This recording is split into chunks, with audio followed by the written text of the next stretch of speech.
तो ठीक है, बताइए कहाँ है चंद्रमणि और कहाँ है वो चोर?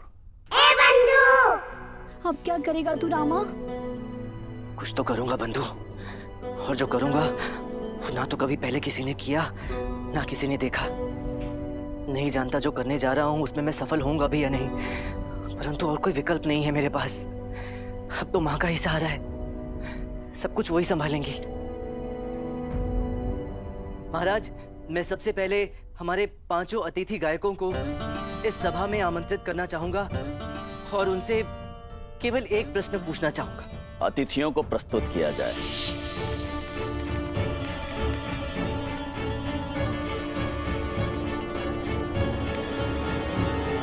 सीधा सटीक 2 टूक प्रश्न। क्या आपने चंद्रमणि चुराया है? रामचंद्र कहे गए सिया से, ऐसा कलयुग आएगा, चुगेगा दाना भैया, बंद रत्न चुराएगा। बोलो सियावर रामचंद्र जी की जय।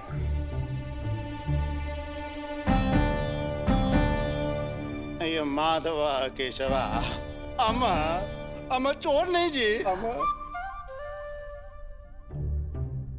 हर निर्धन व्यक्ति चोर नहीं होता महोदय, समझे? हाँ,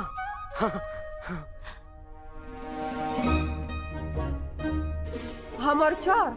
अन्याय हो रहा है महाराज, घोर अन्याय हो रहा है ये। हम कुछ भी नहीं चुराए। हमें आप पर पूरा विश्वास है सौंदर्य देवी, आगे बढ़िए।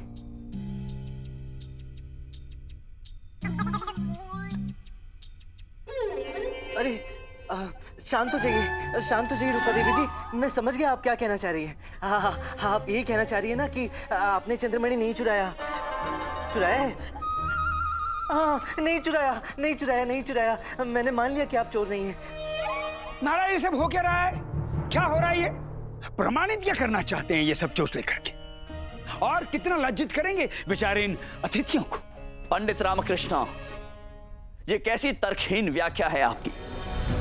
सर्वप्रथम तो हमारा मन नहीं मान रहा है कि हमारे अतिथियों में से ऐसा कोई कर सकता है। क्षण भर के लिए मान भी लो कि किसी ने ऐसा किया है, तो कौन चोर स्वयं कहेगा कि वो चोर है, उसने चोरी की है? कहेगा महाराज, अभी कहेगा। यहीं इसी सभा में भरे दरबार में कहेगा, ना चाहते हुए भी कहेगा। ठीक है, मैं किसी से कोई प्रश्न नहीं पूछूंगा, बस आप मुझे केवल कुछ क्षण और दे दीजिए।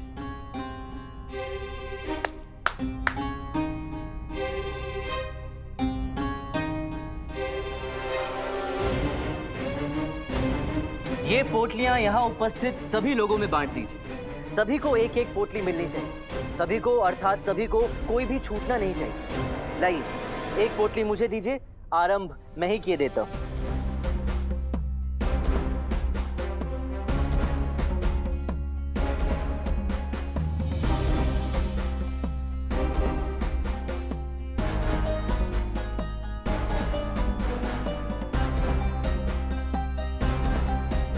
अरे, आपने आचार्य को पोटली नहीं दी, इन्हें भी दीजिए। आचार्य, एक पोटली आप भी लीजिए। आप भी लीजिए मतलब? हम क्यों नहीं पोटली? लेनी तो पड़ेगी आचार्य, हम सब ने ली है। जब तक वास्तविक चोर नहीं पकड़ में आ जाता, तब तक हम सभी संदेह के घेरे में हैं। कहना क्या चाहते हैं आप? हैं? हम चोर हैं? हम राजपुरोहित तथा आचार्य चोर हैं? आचार्य वर, आप शांत हो जाइए।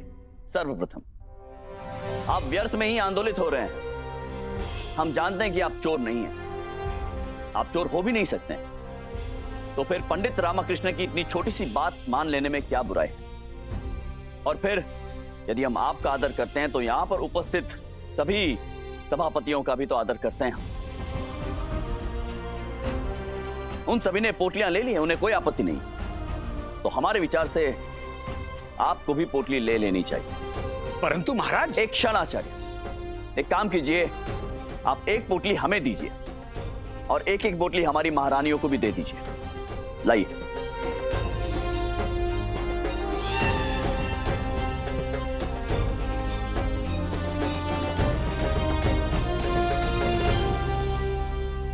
तो बताइए पंडित रामकृष्ण, इस पोटली का क्या किया जाए? कुछ अधिक नहीं महाराज, केवल इतना कि जैसे ही मैं कहूं, सब एक साथ बिना क्षण गवाए अपनी अपनी पोटलियां खोल लें।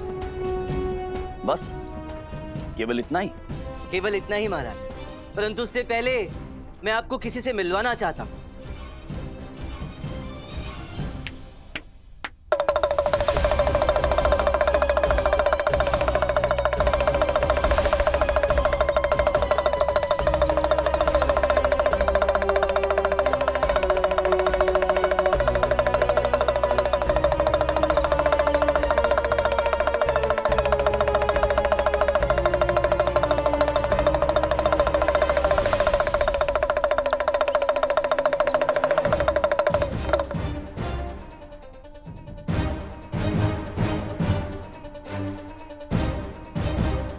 महाराज यही है वो बंदर, यही है जिसने चंद्रमणि चुराई। तुरंत इसे बंदी बना लिया जाए और बिना विलंब किए इसे मृत्यु दंड दिया जाए। धैर्य आचार्य, धैर्य। ये वो बंदर नहीं है जिसने चंद्रमणि चुराया है। जिस बंदर ने चंद्रमणि चुराया है उसका एक कान लाल है। तो इसका कान भी तो लाल है? केवल दाया। मतलब जिस बंदर ने चंद्रमणि चुराया है उसका बायां कान लाल है। ये वो बंदर नहीं, उसका भाई है। तो इसे यहाँ क्यों बुलाया? असली बंदर कहाँ है?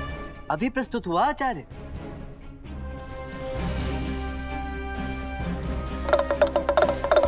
चल जमूरे, कहाँ है तेरा भाई? बुला उसे, आवाज दे, बता लोगों को कि दरबार में चोर कौन है। बता लोगों को। ये तुम्हारी तरफ क्यों देख रहा है? कहीं तुम लोगों ने हमें बताया भी ना? गुरुजी, बंदर हमारी तरफ नहीं, आपकी तरफ देख रहा है।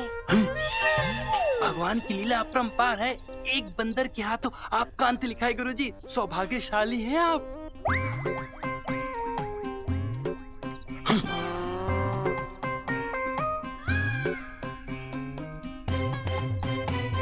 देखा मनी, कैसे झट से पहचान गया ये बंदर अपने रिश्तेदार को। दोनों की शक्लें देख कितनी मिल रही हैं। देख देख देख, देख। चल जमूरे, बुला अपने भाई को, बता के लोगों को चोर कौन है असली।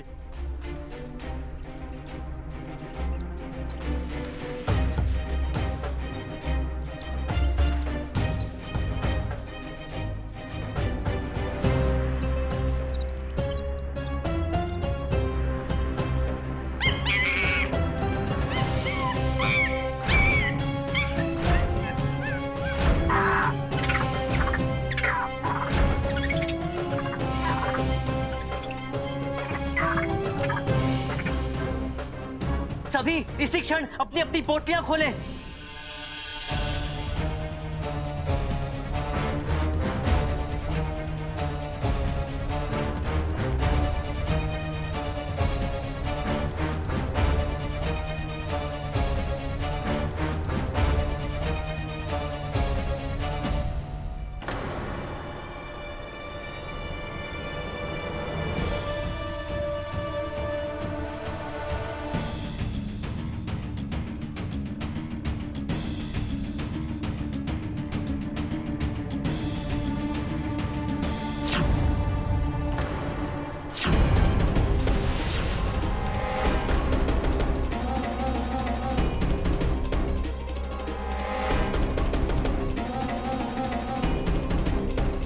मैं जानता था ये बंदर अपने मालिक के हाथ से ही मिर्ची खाएगा, इसलिए तो ये पोटली वाला प्रपंच रचाया।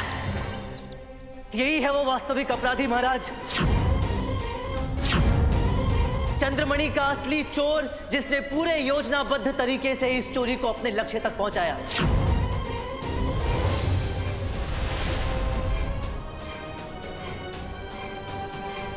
एक ऐसी विचित्र, अविश्वसनीय, अनोखी चोरी जो ना कभी पहले किसी ने देखी, ना सुनी, ना किसी ने कल्पना करी।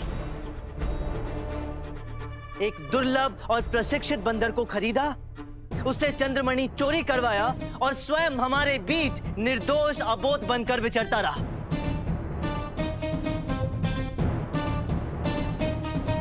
इसीलिए ये महाशय महल में विलंब से पधारे महाराज, क्योंकि उस समय ये चरणदास से, जो कि बंदरों का प्रशिक्षक है, बंदर खरीद रहे थे, फिर उससे कैसे क्या करवाना है सिखा रहे थे।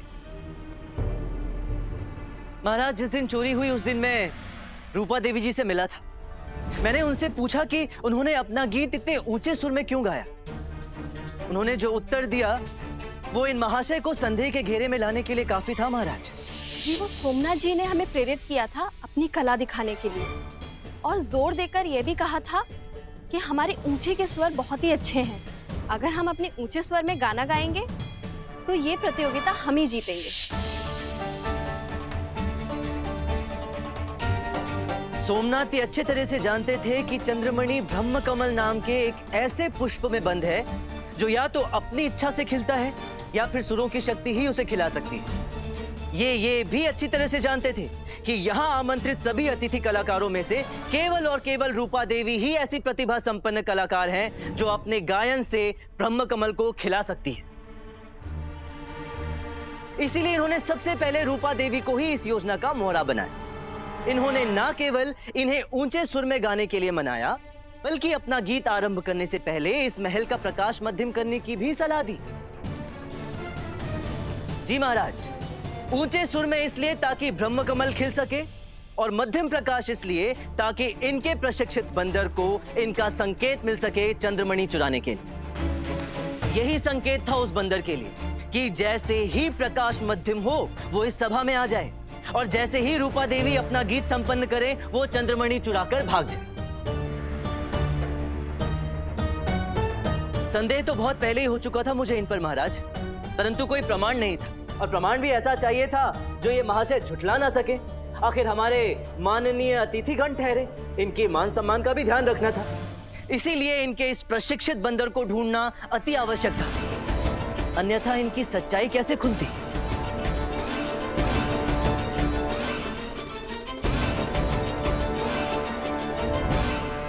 चंद्रमणि चुराने के लिए महाराज आपको क्या दंड देंगे ये तो मैं नहीं जानता, किंतु निर्धन होने का स्वांग रचकर और निर्धनों को अपने षड्यंत्र का मोहरा बनाकर जो कुकृत्य आपने किया है, उसके लिए यदि मेरा वश चले तो मैं आपको यहीं इसी समय भरी सभा में 100 कोड़े मारूंगा। किसी भी दया और क्षमा के योग्य नहीं है आप। आपको 100% कठोर से कठोर दंड अवश्य मिलना चाहिए।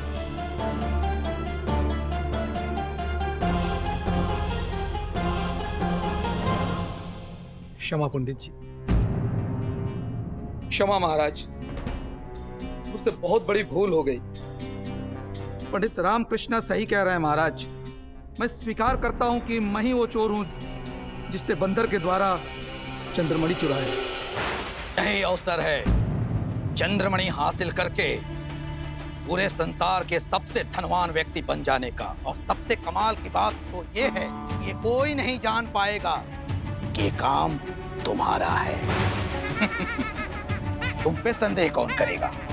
कोई नहीं, पंडित रामकृष्ण भी नहीं।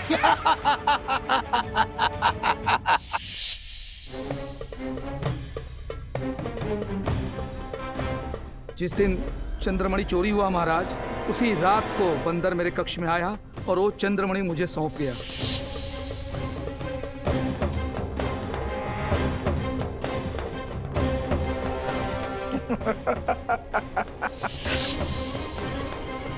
क्षमा महाराज, क्षमा। चंद्रमणि कहाँ है सोमनाथ?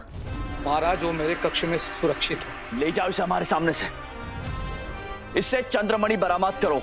जी महाराज। और आजीवन कारावास में डाल दो इसे। ले जाओ।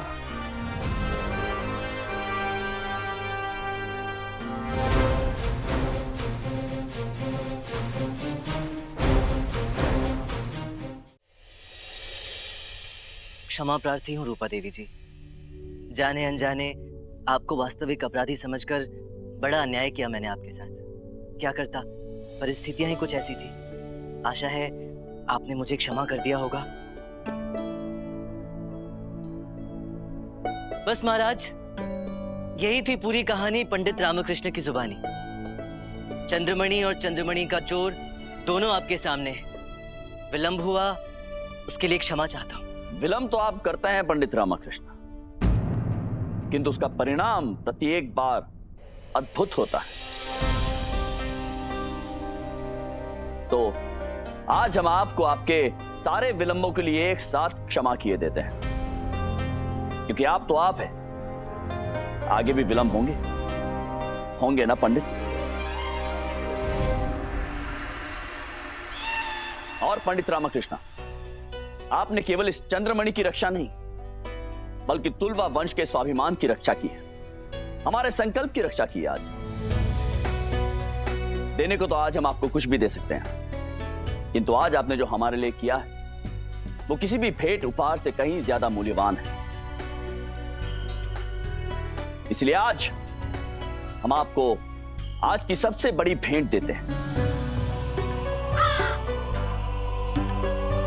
भगवान श्री गणेश के चरणों में ये चंद्रमणि हम नहीं, आप समर्पित करेंगे।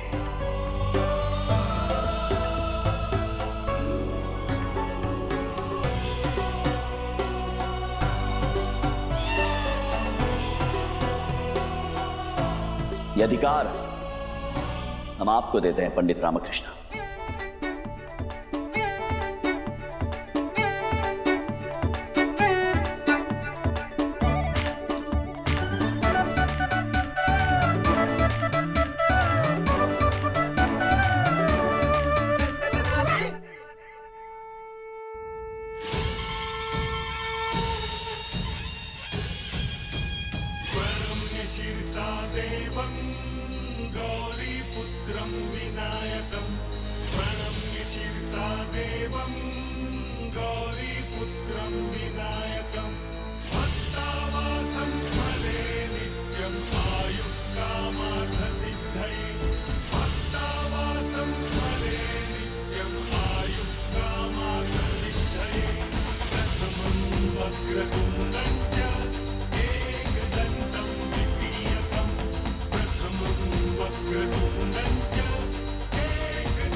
भगवान श्री गणेश जी की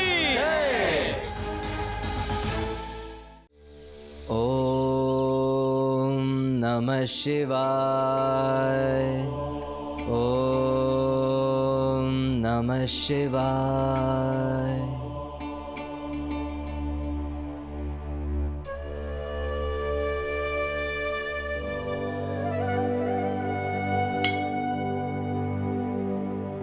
अम्मा, शारदा, अम्मा, ये हो क्या रहा है? आवाज लगा रहा हूँ अम्मा और शारदा को और जवाब कौवा दे रहे हैं।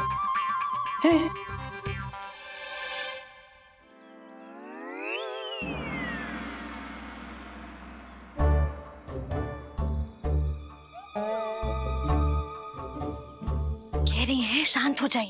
हाँ हाँ, इनका ये संकेत तो कोई भी समझ लेगा। पर ये बताओ यहाँ हो क्या रहा है? उठा लो। क्या उठा लो? अरे मिठाई उठा लो। क्यों? खिलाने के लिए। किसको? इन्हें। इन्हें किन्हें? यहाँ तो कौवा बैठा है। शिव शिव शिव शिव शिव शिव, कौवा नहीं है, तुम्हारे पिताजी हैं, हमारे ससुर कौवे के रूप में हम सबसे मिलने आए हैं स्वर्ग से। है? हाँ, हाथ जोड़ो और प्रणाम करो। क्या बात कर रही हो शारदा? मेरे पिताजी को कौवा बना दिया। देखिए अम्मा क्या कह रही है। देखो देखो, पिताजी आए हैं। वही मनमोहक मुस्कान, वही मंत्र मुग्ध व्यक्तित्व, वही तेजस्वी आंखें, वही मधुर वाणी।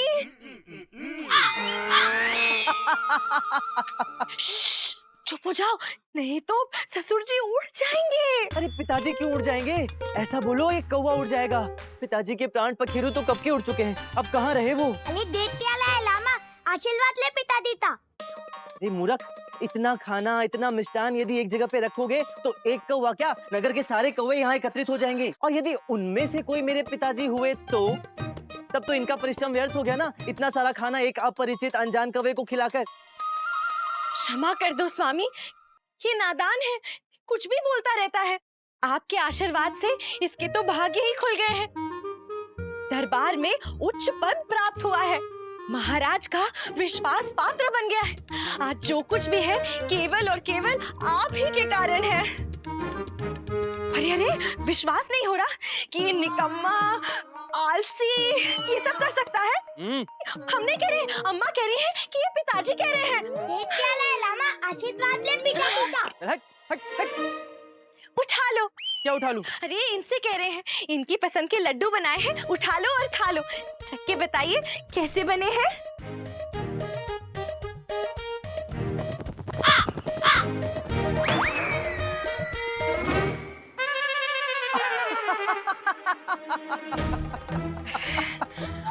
पिताजी का प्रसाद है अम्मा। ग्रहण करो, ग्रहण करो, तुम भी ग्रहण करो।